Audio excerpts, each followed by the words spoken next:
ನೀನು ಯಾವಾಗ ಡ್ರಿಂಕ್ ಕುಡಿತೀಯ, ಯಾವಾಗ ನಿನ್ನೊಂದಿಗೆ ನನ್ನ ಆಟವೆಲ್ಲ ತೀರಿಸ್ಕೊಳ್ಬೇಕು ಅಂತೇಳಿ 1000 ಕಣ್ಣುಗಳಿಂದ ಕಾಯ್ತಾ ಇದ್ದೇನೆ ಅನ್ನುತ್ತಾ ಹಠಾತ್ತಾಗಿ ನನ್ನ ಮೇಲೆ ಇದನ್ನು ಮಾಡೋದಕ್ಕೆ ಪ್ರಾರಂಭಿಸ್ದ. ಹಾಗೆ ಆ ಬಲಹೀನ ಕ್ಷಣದಲ್ಲಿ ಯಾರೂ ಇಲ್ಲದ ಪ್ರದೇಶದಲ್ಲಿ ಸರಿಯಾಗಿ ಮೈಮೇಲೆ ಪ್ರಜ್ಞೆ ಇಲ್ಲದ ಸ್ಥಿತಿಯಲ್ಲಿದ್ದ ನನ್ನ ಅಸಹಾಯಕತೆಯನ್ನು ಬಳಸಿಕೊಂಡು ಅವನು, ಹೈ ಫ್ರೆಂಡ್ಸ್, ಎಲ್ರಿಗೂ ನಮಸ್ಕಾರ, ನಾನೊಂದು ಹೊಸ ಕಥೆಯೊಂದಿಗೆ ಬಂದಿದ್ದೇನೆ. ಕತೆಗೂ ಮುಂಚೆ ನಮ್ಮ ಚಾನಲನ್ನು ದಯವಿಟ್ಟು ಸಬ್ಸ್ಕ್ರೈಬ್ ಮಾಡಿ, ಹಾಗೆ ಹೊಸ ಕಥೆ ಬರೆಯೋದಕ್ಕೆ ಪ್ರೋತ್ಸಾಹವನ್ನು ಕೊಡಿ. ಬನ್ನಿ ಕತೆಗೆ ಹೋಗೋಣ. ನನ್ನ ಹೆಸರು ರಾಧಾ. ನಾನೊಂದು ಬಾರಿ ಹೈದರಾಬಾದ್ನಲ್ಲಿರುವಂತಹ ನಮ್ಮ ಅಕ್ಕನ ಮನೆಗೆ ಬಸ್ ಪ್ರಯಾಣದಲ್ಲಿ ಹೋಗ್ತಾ ಇದ್ದೆ. ಹೋಗಬೇಕಾದ್ರೆ ಟ್ರಾಫಿಕ್ನಲ್ಲಿ ಆಟೋದವನು ತಡ ಮಾಡಿದ್ರಿಂದ ನಾನು ಬಸ್ ಸ್ಟ್ಯಾಂಡ್ಗೆ ಹೋಗೋದಕ್ಕೆ ತಡ ಆಯಿತು. ನಾನು ಹತ್ತಬೇಕಾಗಿದ್ದ ಬಸ್ಸು ಹೊರಡ್ತಾ ಇತ್ತು. ಅದರಿಂದ ತುಂಬಾ ಗಾಬರಿಯಾಗಿ ಓಡುತ್ತಾ ಹೋಗಿ ಆ ಬಸ್ಸನ್ನು ಹತ್ತೋದಕ್ಕೆ ಹೋಗ್ತಾ ಇದ್ದಾಗ ಕಾಲು ಜಾರಿ ಕೆಳಗಡೆ ಬಿದ್ದು ಹೋಗ್ತಾ ಇದ್ದಂತ ನನ್ನನ್ನು ನೋಡಿ ಅನಿರೀಕ್ಷಿತವಾಗಿ ಒಬ್ಬ ವ್ಯಕ್ತಿ ಕೈಯನ್ನು ನೀಡಿ ಮೇಲಕ್ಕೆ ಎಳೆದ. ಹಾಗೆ ಮೇಲಕ್ಕೆ ಎಳೆದ ಅವನು, ಏನ್ರಿ ಆಗಾಬ್ರಿ, ನಾನೊಂದು ವೇಳೆ ಕೈಯನ್ನು ನೀಡದೇ ಇದ್ರೆ ಏನಾಗ್ತಿತ್ತೋ ನಿಮಗೆ ಏನಾದರೂ ಅರ್ಥ ಆಗ್ತಾ ಇದೆಯಾ?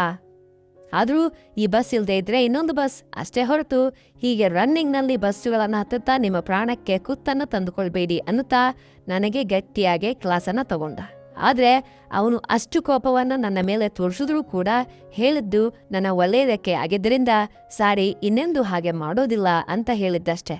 ಅಲ್ಲದೆ ಅವನ ಒಳ್ಳೆಯತನವನ್ನು ಅರ್ಥ ಮಾಡಿಕೊಂಡ ನಾನು ಕೆಳಗೆ ಬಿದ್ದು ಹೋಗದಂತೆ ನನ್ನನ್ನು ಕಾಪಾಡಿದ್ದಕ್ಕಾಗಿ ಅವನಿಗೆ ಕೃತಜ್ಞತೆಗಳನ್ನು ಕೂಡ ತಿಳಿಸಿದೆ. ಅದಕ್ಕವನು, ಅಷ್ಟಕ್ಕೆ ದೊಡ್ಡ ದೊಡ್ಡ ಮಾತುಗಳು ಯಾಕೆ ಬಿಡಿ, ಇನ್ಮುಂದೆ ಆದರೂ ಬಸ್ಸುಗಳಲ್ಲಾಗಲಿ ಟ್ರೈನ್ಗಳಲ್ಲಾಗಲಿ ಹತ್ತುವಾಗ ಸ್ವಲ್ಪ ಜಾಗ್ರತೆ ವಹಿಸಿ ಅನ್ನುತ್ತಾ, ಎನಿವೆ ನನ್ನ ಹೆಸರು ಕಿಶೋರ್, ನಾನು ಹೈದರಾಬಾದ್ನಲ್ಲಿ ಒಂದು ಫಾರ್ಮಾ ಕಂಪನಿಯಲ್ಲಿ ಜನರಲ್ ಮ್ಯಾನೇಜರ್ ಆಗಿ ಕೆಲಸ ಮಾಡ್ತಾ ಇದ್ದೇನೆ ಅಂತೇಳಿ ತನ್ನ ಬಗ್ಗೆ ತಾನು ಪರಿಚಯ ಮಾಡಿಕೊಳ್ಳೋದಕ್ಕೆ ಶುರು ಮಾಡ್ದ. ತಕ್ಷಣ ನಾನು, ಹೋ ಹೌದಾ, ನಾನು ಕೂಡ ಹೈದರಾಬಾದ್ಗೆ ನಮ್ಮ ಅಕ್ಕನ ಮನೆಗೆ ಹೋಗ್ತಾ ಇದ್ದೇನೆ ಅನ್ನೋಷ್ಟರಲ್ಲಿ, ಸರಿ ಅಂಡಿ, ಮೊದಲು ಹೋಗಿ ನಿಮ್ಮ ಸೀಟನ್ನು ನೋಡಿಕೊಂಡು ಕೂತ್ಕೊಳ್ಳಿ ಅಂತ ಹೇಳ್ದ. ಆದರೆ ಆ ಆಶ್ಚರ್ಯಕರವಾಗಿ ನನ್ನದು ಅವನ ಪಕ್ಕದ ಸೀಟೇ ಆಗಿದ್ದರಿಂದ ಅದನ್ನು ಗಮನಿಸಿದ ಅವನು, ಓ ನನ್ನ ಪ್ರಾಣಕ್ಕೆ ನಿಮ್ಮದು ನನ್ನ ಪಕ್ಕದ ಸೀಟೆ ಅನ್ನೋ ಮಾತು, ಹಾಗಾದರೆ ಈ ರಾತ್ರಿಯೆಲ್ಲ ಇನ್ನು ನನಗೆ ಜಾಗರಣೆ ಇದ್ದಂತಿದೆ ಅಂಥೇಳಿ ಅವನು ನನ್ನನ್ನು ಉದ್ದೇಶಿಸಿ ಚಮತ್ಕರಿಸುವಷ್ಟರಲ್ಲಿ ಅವನ ಮಾತುಗಳನ್ನು ಕೇಳಿದ ನನಗೆ ನಗು ಬಂತು. ಹಾಗೆ ನಮ್ಮಿಬ್ಬರ ನಡುವೆ ಒಬ್ಬರಿಗೊಬ್ಬರು ಪರಿಚಯ ಮಾಡಿಕೊಂಡು ಅತಿ ಕಡಿಮೆ ಸಮಯದಲ್ಲಿ ಒಳ್ಳೆಯ ಸ್ನೇಹಿತರಾಗಿ ಬದಲಾಗಿಬಿಟ್ವಿ. ಇದು ಹೀಗಿರಲಾಗಿ ಆ ಆಟೋದವನು ಅವನಿಗೆ ಇಷ್ಟ ಬಂದ ಹಾಗೆ ಗುಂಡಿಗಳಿಂದ ಹಾಗೆ ಆಟೋವನ್ನು ಓಡಿಸ್ಕೊಂಡು ಬಂದಿದ್ನೋ ಏನೋ, ಅದಕ್ಕಾಗಿ ಜೊತೆಯಾಗಿ ರಾತ್ರಿ ಕೂಡ ನನಗೆ ಸರಿಯಾಗಿ ನಿದ್ದೆ ಇಲ್ಲದಿದ್ದರಿಂದ ಇನ್ನು ನಾನು ಬಸ್ ಹತ್ತಿದ ಸ್ವಲ್ಪ ಸಮಯಕ್ಕೆ ನನ್ನ ಕಣ್ಣಿಗೆ ನಿದ್ದೆ ಬಂತು. ಹಾಗೆ 1 ಗಂಟೆಯ ಕಾಲ ಬಸ್ಸಿನದಲ್ಲೇ ನಿದ್ದೆ ಮಾಡಿದ ನನಗೆ ಮತ್ತೆ ಎಚ್ಚರಾಗಿ ನೋಡೋಷ್ಟರಲ್ಲಿ ನಾವು ಹೋಗ್ತಾ ಇದ್ದ ಒಂದು ಬಸ್ ಸ್ಟೇಷನ್ ಹತ್ರ ನಿಂತಿತ್ತು. ಅದಕ್ಕೆ ಜೊತೆಯಾಗಿ ಮಳೆ ಬೇರೆ ಧಾರಾಕಾರವಾಗಿ ಜೋರಾಗಿ ಸುರಿತಾನೇ ಇತ್ತು. ಅದರಿಂದ ಇದು ಯಾವುದೋ ಅರ್ಥವಾಗದ ನಾನು ಕಿಶೋರ್ ಅವರನ್ನ ಕೇಳೋಣ ಅಂಥೇಳಿ ಪಕ್ಕಕ್ಕೆ ತಿರುಗಿ ನೋಡಿದೆ. ಆದರೆ ನನ್ನ ಪಕ್ಕದಲ್ಲಿ ಇರಬೇಕಾಗಿದ್ದಂತಹ ಕಿಶೋರ್ ಅವ್ರು ಮಾತ್ರ ನನಗೆ ಎಲ್ಲೂ ಕಾಣಿಸ್ಲೇ ಇಲ್ಲ. ಅದರಿಂದ ಎಲ್ಲಿದ್ದಾನೆ ಈ ಮನುಷ್ಯ, ಎಲ್ಲಿ ಹೊರಟು ಹೋದ, ಅವನು ಹೈದರಾಬಾದ್ ಅಂದ, ತೀರಾ ನೋಡಿದ್ರೆ ವಿಜಯವಾಡ ಕೂಡ ಇನ್ನೂ ಬಂದಾಗಿಲ್ಲ, ಮಧ್ಯದಲ್ಲಿ ಎಲ್ಲಾದರೂ ಇಳಿದು ಹೋದ ಏನೋ ಅಂತ ಅಂದುಕೊಳ್ತಾ ಇರಬೇಕಾದ್ರೆ ಈ ನಡೆಯೋ ಬಸ್ ನಿಧಾನವಾಗಿ ಚಲಿಸೋದಕ್ಕೆ ಪ್ರಾರಂಭಿಸ್ತು. ಆದ್ದರಿಂದ ಎಷ್ಟು ಗಡಿಬಿಡಿಯಿಂದ ಬಸ್ಸನ್ನು ಹತ್ತಿದ್ನು ಕಿಶೋರ್. ಅವನನ್ನು ನೋಡಿದ ತಕ್ಷಣ ನಾನು, ಏನಂಡಿ ಕಿಶೋರ್ ಅವರೇ, ಎಲ್ಲಿ ಹೋಗ್ಬಿಟ್ಟಿದ್ರಿ? ನಾನು ಏನಂದ್ಕೊಂಡೆ ಅಂದರೆ, ಮಧ್ಯ ಹಾದಿಯಲ್ಲೇ ನೀವೆಲ್ಲಾದರೂ ಇಳಿದು ಹೋಗ್ಬಿಟ್ರೋ ಏನೋ ಅಂತನ್ನೋಷ್ಟರಲ್ಲಿ ನನ್ನ ಮಾತುಗಳನ್ನು ಕೇಳಿದ ಅವನು, ಅಂಥದ್ದೇನೂ ಇಲ್ಲ, ಕೂಲ್ ಡ್ರಿಂಕ್ ಫ್ರೂಟ್ಸ್ ತರೋದಕ್ಕೆ ಹೋಗಿದ್ದೆ ಅಷ್ಟೇ ಅನ್ನುತ್ತಾ ನಿರಾಳವಾಗಿ ತನ್ನ ಸಮಾಧಾನವನ್ನು ಹೇಳಿದೆ ಕಿಶೋರ್. ಮೇಲಾಗಿ ಅವನು ತಂದಿದ್ದ ಡ್ರಿಂಕನ್ನು ನನಗೆ ನೀಡುತ್ತಾ, ಇಷ್ಟೇ ತಾನೇ, ನಿದ್ದೆಯಿಂದ ಎದ್ದ ಹಾಗಿದೆ, ಮೊದಲು ಈ ತಣ್ಣಗಿನ ಡ್ರಿಂಕ್ ಕುಡೀರಿ, ಸ್ವಲ್ಪ ಸುಧಾರಿಸ್ಕೊಳ್ತೀರಿ ಅನ್ನೋಷ್ಟರಲ್ಲಿ, ಸಾರಿ ಕಿಶೋರ್ ಅವರೇ, ನನಗೆ ಕೂಲ್ ಡ್ರಿಂಕ್ಸ್ ಅಂದರೆ ಸ್ವಲ್ಪ ಇಷ್ಟ ಇರೋದಿಲ್ಲ, ಮನೆ ಹತ್ರ ಕೂಡ ನಾನು ಅವುಗಳನ್ನು ಕುಡಿಯೋದೇ ಇಲ್ಲ ಅಂತ ಅನ್ನೋಷ್ಟರಲ್ಲಿ ನನ್ನ ಮಾತುಗಳನ್ನು ಕೇಳಿದ ಕಿಶೋರ್ ಅವರ ಮುಖ ತುಂಬ ಬಾಡಿ ಹೋಯಿತು.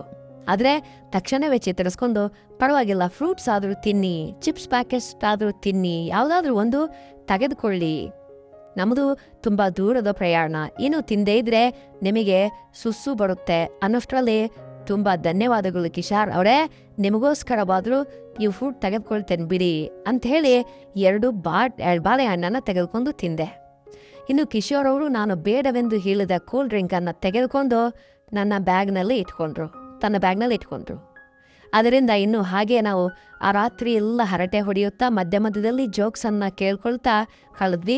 ಈ ನಡುವೆ ಕಿಶೋರ್ ಅವರು ಇಷ್ಟಕ್ಕೂ ನೀವು ನಿಮ್ಮ ಫ್ಯಾಮಿಲಿ ಬಗ್ಗೆ ಯಾವ ವಿಷಯ ಕೂಡ ನನಗೆ ಹೇಳಲಿಲ್ಲ ಅಂದಾಗೆ ನೀವು ಮ್ಯಾರಿಡಾ ಅಂತ ಕೇಳಿದ್ರು ನನಗೆ. ಆಗ ನಾನು ಅವರಿಂದ ಅವನು ಕೇಳಿದ್ದು ನನ್ನ ಪರ್ಸನಲ್ ವಿಷಯದ ಬಗ್ಗೆ ಆಗಿದ್ದರಿಂದ ನನಗೆ ಏನು ಹೇಳಬೇಕು ತಿಳಿಯದೆ ತುಂಬ ಹೊತ್ತು ಏನೂ ಮಾತಾಡದೆ ಹಾಗೆ ಮೌನವಾಗಿ ಕೂರ್ಸ್ಕೊಂಡ್ಬಿಟ್ಟೆ. ಆದ್ದರಿಂದ ನನ್ನ ಮೌನವನ್ನು ಅಪಾರ್ಥ ಮಾಡಿಕೊಂಡ ಕಿಶೋರ್ ಅವರು, ಸಾರಿ, ನಾನು ನಿಮ್ಮ ಪರ್ಸ್ನಲ್ ವಿಷಯಗಳನ್ನ ಕೇಳಿ ನಿಮಗೆ ಬೇಜಾರು ಮಾಡಿದಂತಿದೆ, ಕೇಳಿ ಹೇಳ್ಬೇಕಾಗಿತ್ತು, ಐ ಆಮ್ ರಿಯಲಿ ಸಾರಿ ಅಂತ ಅನ್ನೋಷ್ಟರಲ್ಲಿ, ಅಯ್ಯೋ ಅದೇನೂ ಇಲ್ಲ, ನೀವು ಹೇಳಿದ್ದು ಸ್ವಲ್ಪ ಪರ್ಸ್ನಲ್ ವಿಷಯಗಳೇ, ಆದರೆ ನಿಮ್ಮೊಂದಿಗೆ ಹೇಳೋದ್ರಿಂದ ನನಗೆ ಹೋಗೋದಾದರೂ ಏನು, ಸರಿ ನೀವು ಕೇಳಿದ್ದೀರಿ ಅದರಿಂದ ಹೇಳ್ತಾ ಇದ್ದೀನಿ ಕೇಳಿ ಅನ್ನುತ್ತಾ ಸರಿಯಾಗಿ 5 ವರ್ಷಗಳ ಹಿಂದೆ ನಮ್ಮ ಅಕ್ಕ ಒಬ್ಬ ವ್ಯಕ್ತಿಯನ್ನು ಪ್ರೇಮಿಸಿ ಮನೆಯಲ್ಲಿ ಯಾರಿಗೂ ಹೇಳದೆ ಅವನನ್ನು ಮದುವೆಯಾಗಿ ಹೊರಟು ಹೋದ್ಲು. ಆ ಬೇಜಾರಲ್ಲಿ ನಮ್ಮಮ್ಮ ನಮಗೆ ದೂರ ಆಗ್ಬಿಟ್ಲು. ಅಮ್ಮ ಹೋದ ಚಿಂತೆಯಲ್ಲಿ ಅಪ್ಪ ಕೂಡ ಮಂಚ ಹಿಡಿದ್ರು. ಅಂತಹ ಕಷ್ಟದ ಸಮಯದಲ್ಲೂ ನಮ್ಮ ಚಿಕ್ಕಪ್ಪ ಮಾತ್ರ ನಮಗೆ ಎಷ್ಟೋ ಬೆಂಬಲವಾಗಿ ನಿಂತರು. ಪ್ರಸ್ತುತ ನಮ್ಮ ತಂದೆಯವರು ನಮ್ಮ ಚಿಕ್ಕಪ್ಪನವರ ಹತ್ತಿರವೇ ಇರ್ತಾ ಇದ್ದಾರೆ. ನಾನು ಮಾತ್ರ ಆಗಾಗ ನಮ್ಮ ಅಕ್ಕನ ಹತ್ರ ಹೋಗಿ ಅವಳ ಮಕ್ಕಳನ್ನ ನೋಡು ಬರ್ತಿರ್ತೇನೆ ಅಂತ ಹೇಳುತ್ತಾ ಇರುವಾಗಲೇ ನನ್ನ ಕಣ್ಣುಗಳಿಂದ ನೀರು ಧಾರಾಕಾರವಾಗಿ ಹರಿಯೋದಕ್ಕೆ ಪ್ರಾರಂಭಿಸ್ತು. ದೇವರು ನನ್ನ ಕುಟುಂಬಕ್ಕೆ ಯಾಕೆ ಇಂತಹ ಶಿಕ್ಷೆ ನೀಡಿದನೋ ತಿಳಿಯದು. ಆದರೆ ಆ ಘಟನೆ ನಡೆದ ದಿನದಿಂದ ನಾನು ಮಾತ್ರ ಒಂಟಿಯಾಗಿಯೇ ಬದುಕಬೇಕು ಅಂತ ನಿರ್ಧರಿಸಿಕೊಂಡಿದ್ದೇನೆ ಅಂಥೇಳಿ ಕಿಶೋರ್ ಅವರೊಂದಿಗೆ ಹೇಳುವಷ್ಟರಲ್ಲಿ ನನ್ನ ಗೋಳನ್ನು ಪೂರ್ತಿಯಾಗಿ ಕೇಳಿದ ಅವನು ಬೇಜಾರಿಂದ ತುಂಬ ಚಕಿತನಾಗಿಬಿಟ್ಟ. ಅವನಿಗೆ ಆ ಸಮಯದಲ್ಲಿ ನನ್ನನ್ನು ಹೇಗೆ ಸಮಾಧಾನ ಪಡಿಸ್ಬೇಕು ಅರ್ಥವೇ ಆಗಲಿಲ್ಲ. ಆದ್ದರಿಂದ ಮೆಲ್ಲಗೆ ನನ್ನ ಹತ್ತಿರ ಬಂದ ಅವನು, ಐ ಆಮ್ ವೆರಿ ಸಾರಿ ರಾಧಾವ್ರೆ ಅಂಥೇಳಿ ಅಂದ. ನಾನೇನೋ ಮಾಮೂಲಾಗಿ ನಿಮ್ಮ ಬಗ್ಗೆ ತಿಳಿದುಕೊಳ್ಳೋಣ ಅಂಥೇಳಿ ಕೇಳಿದ್ನೇ ಹೊರತು ನಿಮ್ಮ ಗತಕಾಲವನ್ನು ನೆನಪು ಮಾಡಿ ನಿಮಗೆ ಬೇಜಾರು ಮಾಡುವ ಉದ್ದೇಶ ನನಗೆ ಏನೂ ಇಲ್ಲ ಅಂತ ಅನ್ನೋಷ್ಟರಲ್ಲಿ ಉಕ್ಕಿ ಬರ್ತಾ ಇದ್ದಂತಹ ದುಃಖವನ್ನು ತಡೆಯಲಾರದ ನಾನು ಅವನ ಹೆಗಲ ಮೇಲೆ ತಲೆಯನ್ನಿಟ್ಟು ತುಂಬ ಅಳೋದಕ್ಕೆ ಪ್ರಾರಂಭಿಸಿದೆ. ಅದರಿಂದ ಕಿಶೋರ್ ಅವರು ನನ್ನ ತಲೆಯ ಮೇಲೆ ಕೈ ಇಟ್ಟು ಸೊರುತ್ತಾ ನನ್ನನ್ನು ಸಮಾಧಾನ ಪಡಿಸುವ ಪ್ರಯತ್ನವನ್ನು ಮಾಡತೊಡಗಿದ್ರು. ಈ ನಡುವೆ ದೊಡ್ಡ ಶಬ್ದ ಬಂದು ನಾವು ಹೋಗುತ್ತಾ ಇದ್ದ ಬಸ್ ಸಡನ್ ಆಗಿ ನಿಂತು ಹೋಯಿತು.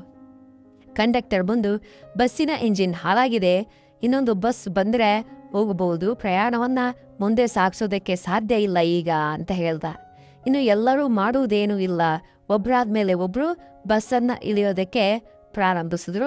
ಇಂಥ ಸಮಯದಲ್ಲಿ ಸಾಮಾನ್ಯವಾಗಿ ಒಂಟಿ ಹೆಣ್ಮಕ್ಳು ಭಯದಿಂದ ನಡಿಗೆ ಹೋಗ್ತಾರೆ.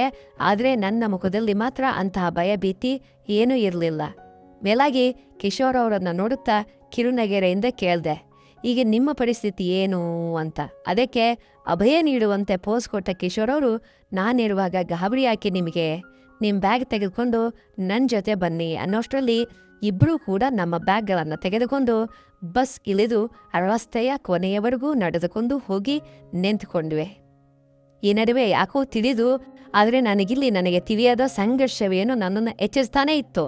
ಮೇಲಾಗಿ ಎಷ್ಟು ಹೊತ್ತು ಅವನೊಂದಿಗಿದ್ರೂ ಕೂಡ ಇನ್ನೊಂದು ಹೆಜ್ಜೆ ಅವನೊಂದಿಗೆ ಸೇರಿ ಮುಂದೆ ಇಡೋದಕ್ಕೆ ನನ್ನ ಮನಸ್ಸು ಯಾಕೋ ಸಂಶಯ ಪಡ್ತಾ ಇದೆಯೋ ನನಗೆ ಅರ್ಥ ಆಗ್ತಾ ಇರಲಿಲ್ಲ. ಅದಕ್ಕೆ ಜೊತೆಯಾಗಿ ನಮ್ಮ ಸಹ ಪ್ರಯಾಣಿಕರೆಲ್ಲ ಒಬ್ಬೊಬ್ಬರಾಗಿ ಬೇರೆ ಬೇರೆ ವಾಹನಗಳನ್ನು ಲಿಫ್ಟ್ ಕೇಳಿ ಅಲ್ಲಿಂದ ಹೊರಟು ಹೋದ್ರು. ಆದರೆ ಕಿಶೋರ್ ಅವರು ಮತ್ತು ನಾನು ಸ್ವಲ್ಪವೂ ಅಲ್ಲಿಂದ ಕದಡದೆ ಹಾಗೆ ಅವರನ್ನೇ ನೋಡುತ್ತಾ ನಿಂತು ಬಿಟ್ವಿ. ಇಬ್ಬರಲ್ಲೂ ಒಂದೇ ಆಲೋಚನೆ, ಈಗ ಎಲ್ಲಿ ಹೋಗಬೇಕು, ಎಲ್ಲಿ ಆಶ್ರಯ ಪಡಿಬೇಕು ಅಂತ. ಕೊನೆಗೂ ಅಲ್ಲಿದ್ದ ಬಸ್ ಕಂಡಕ್ಟರ್ ಡ್ರೈವರ್ ಕೂಡ ಹೊರಟು ಹೋದ್ದರಿಂದ ಆ ಪ್ರದೇಶವೆಲ್ಲ ನಿಶ್ಶಬ್ದವಾಗಿ, ನಿರ್ಜೀವವಾಗಿ, ಪ್ರಶಾಂತವಾಗಿ ಬದಲಾಗಿ ಹೋಯಿತು. ಅದರಿಂದ ಅವನು ನನ್ನನ್ನು ನೋಡುತ್ತಾ ಈಗೇನು ಮಾಡೋಣ ಅಂತ ಕೇಳ್ದ. ತಕ್ಷಣ ನಾನು, ನೀವೇ ತಾನೇ ಅಂದಿದ್ರೆ ಸಲ್ಮಾನ್ ಖಾನ್ ರೇಂಜಲ್ಲಿ ನಾನಿದ್ದೇನೆ ಅಂತ, ಮತ್ತೀಗ ನನ್ನನ್ನು ಕೇಳ್ತಾ ಇದ್ದೀರಾ ಏನು ಅಂತ ಅನ್ನುತ್ತಾ ಅವನ ಮೇಲೆ ಸಿಡುಕಾಡಲು ಪ್ರಾರಂಭಿಸಿದೆ. ಅದರಿಂದ ಕಿಶೋರ್ ಅವ್ರಿಗೆ ಅಲ್ಲಿಂದ ಹೋಗೋದು ಇಷ್ಟ ಇಲ್ಲದೆ ಇದ್ರೂ ಕೂಡ ನನ್ನೊಂದಿಗೆ ಹೀಗೆ ಅಂದ, ಈಗಾಗಲೇ ನಾವು ತುಂಬ ತಡ ಮಾಡಿದ್ದೀವಿ, ಇನ್ನೂ ತಡ ಮಾಡಿದರೆ ನಮಗೆ ಒಳ್ಳೆಯದಲ್ಲ. ಇನ್ಮುಂದೆ ಯಾವುದಾದ್ರೂ ಒಂದು ವಾಹನ ಬಂದರೆ ಲಿಫ್ಟ್ ಕೇಳಿ ಹೊರಟು ಹೋಗೋಣ, ಏನಂತೀರಾ ಅಂತ ನನ್ನನ್ನು ಕೇಳ್ದ. ಅದಕ್ಕೆ ಸರಿ ಅಂತ ಹೇಳ್ದ ನಾನು. ನನಗೆ ಸ್ವಲ್ಪ ಸುಸ್ತಾಗಿದೆ, ಕೊಂಚ ಹೊತ್ತು ಬಸ್ಸಿನ ಒಳಗಡೆ ಹೋಗಿ ಕೂತ್ಕೊಳ್ಳೋಣವೇ ಅಂತ ಕೇಳಿದೆ. ಅದರಿಂದ ಇನ್ನೂ ಇಬ್ಬರು ಸೇರಿ ಮತ್ತೆ ಹಿಂದಕ್ಕೆ ಬಂದು ಆ ಕೆಟ್ಟು ಹೋದ ಬಸ್ಸನ್ನೇ ಹತ್ತಿದ್ವಿ. ಈಗ ನಡುವೆ ನನಗೆ ತುಂಬ ದಾಹ ಆಗಿದ್ದರಿಂದ ಕುಡಿಯೋಕ್ಕೆ ಏನಾದರೂ ಇದೆಯೇ ಅಂತ ನಾನು ಕಿಶೋರ್ ಅವ್ರನ್ನ ಕೇಳಿದೆ. ನೀವು ಕುಡಿಯೋದಿಲ್ಲ ಅಂತಂದ ಡ್ರಿಂಕ್ ಮಾತ್ರ ಇದೆ, ಬೇಕಿದ್ರೆ ಹೇಳಿ ತೆಗೆದುಕೊಡ್ತೇನೆ ಅಂತ ಹೇಳಿ ಡ್ರಿಂಕ್ ಬಾಟಲಿಯನ್ನು ಬ್ಯಾಗಲಿಂದ ತೆಗೆದುಕೊಟ್ಟ. ಕಿಶೋರ್ ಅವರು ಹಾಗೆ ಬಾಟ್ಲಿಯನ್ನ ಕೊಟ್ಟ ತಕ್ಷಣವೇ ಒಂದೇ ಗುಟುಕಿನಲ್ಲಿ ಪೂರ್ತಿಯನ್ನೇ ಕುಡಿದ್ಬಿಟ್ಟೆ. ನಾನು ಮೇಲಾಗಿ, ಸಾರಿ ಕಿಶೋರ್ ಅವರೇ, ಪೂರ್ತಿ ನಾನೇ ಕುಡಿದ್ಬಿಟ್ಟೆ, ಮತ್ತೆ ಇನ್ನೂ ನಿಮಗೆ ದಹ ಆದರೆ ಹೇಗೆ ಅಂತ ನಾನು ಅವರನ್ನ ಕೇಳೋಷ್ಟರಲ್ಲಿ ಅಲ್ಲಿಯವರೆಗೂ ಎಷ್ಟೋ ಅಮಾಯಕರಂತೆ ಒಳ್ಳೆಯವರ ರೀತಿ ನಟಿಸಿದ ಕಿಶೋರ್ ಇದ್ದಕ್ಕಿದ್ದಂತೆ ಒಂದೇ ಬಾರಿಗೆ ನನ್ನ ಕಡೆಗೆ ತುಂಟ ನೋಟವನ್ನು ಬೀರುತ್ತಾ, ಈ ಒಂದೇ ಬಾಟಲಿಯಿಂದ ನನ್ನ ದಹ ತೀರುವುದಿಲ್ಲವೇ ನನ್ನ ಮುದ್ದಿನ ಹಕ್ಕಿಯೇ ಅನ್ನುತ್ತಾ ನನ್ನನ್ನು ತನ್ನ ಮಾತುಗಳಿಂದ ಕೆಣಕುವ ಪ್ರಯತ್ನಗಳನ್ನು ಮಾಡತೊಡಗದ.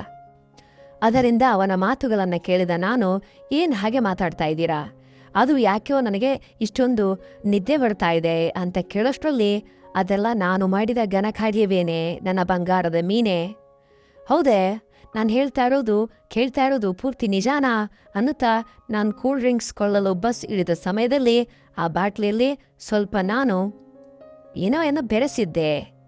ನನ್ನ ಬಂಗಾರದ ಗಿರಿಯೇ, ನೀನು ಯಾವಾಗ ಆ ಡ್ರಿಂಕ್ಸ್ ಬಾಟ್ಲಿಯನ್ನು ಕುಡಿತೀಯಾ, ಯಾವಾಗ ನಿನ್ನೊಂದಿಗೆ ನಾನು ಅದನ್ನೆಲ್ಲ ಮಾಡೋಣ ಅಂಥೇಳಿ 1000 ಕಣ್ಣುಗಳಿಂದ ಕಾಯ್ತಾ ಇದ್ದೇನೆ ಅನ್ನುತ್ತಾ ಹಠಾತ್ತಾಗಿ ನನ್ನ ಮೇಲೆ ಇದನ್ನು ಮಾಡೋದಕ್ಕೆ ಪ್ರಾರಂಭಿಸ್ತ.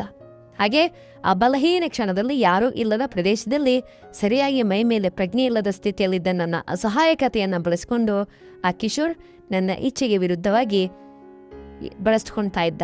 ಹಾಗೆ ಆ ರಾತ್ರಿ ಇಡೀ ತನ್ನ ಕ್ರೂರ ಬುದ್ಧಿಯನ್ನು ತೋರಿಸಿದ ಆ ಕಿಶೋರ್ ಕೊನೆಗೆ ನನ್ನನ್ನು ಅದೇ ಅಸಹಾಯಕ ಸ್ಥಿತಿಯಲ್ಲಿ ಅಲ್ಲಿಯ ಕೈಯನ್ನೇ ಬಿಟ್ಟು ತನ್ನ ದಾರಿಯಲ್ಲಿ ತಾನು ಎಲ್ಲೋ ಹೊರಟು ಹೋಗ್ಬಿಟ್ಟ. ಹಾಗೆ ಆ ದಿನ ನಡೆದ ಆ ಬಸ್ ಪ್ರಯಾಣದಲ್ಲಿ ಆ ಕಿಶೋರ್ ತಿಳಿಯಾದ ಅಪರಿಚಿತ ವ್ಯಕ್ತಿಗಳನ್ನು ಕುರುಡಾಗಿ ನಂಬಬಾರದು ಅನ್ನುವಂತಹ ನಿಜ ಜೀವನದ ಸತ್ಯದೊಂದಿಗೆ ನನ್ನ ಜೀವನದಲ್ಲಿ ಎಂದಿಗೂ ಮರೆಯಲಾಗದ ಪಾಠವನ್ನು ಕೂಡ ನನಗೆ ಕಲಿಸ್ದ. ಓಕೆ ಫ್ರೆಂಡ್ಸ್, ಈ ನಮ್ಮ ವಿಡಿಯೋ ಏನಾದರೂ ನಿಮ್ಗೆ ಇಷ್ಟ ಆದರೆ ದಯವಿಟ್ಟು ಲೈಕ್ ಮಾಡಿ. ನೀವು ಯಾರನ್ನು ಕೂಡ ಬ್ಲೈಂಡಾಗಿ ನಂಬಬೇಡಿ. ಇಷ್ಟ ಆದರೆ ಕಮೆಂಟನ್ನು ಮಾಡಿ. ಹಾಗೆ ನಮ್ಮ ಚಾನಲನ್ನು ಸಬ್ಸ್ಕ್ರೈಬ್ ಮಾಡ್ಕೊಳ್ಳೋದು ಮರಿಬೇಡಿ. ಧನ್ಯವಾದಗಳು.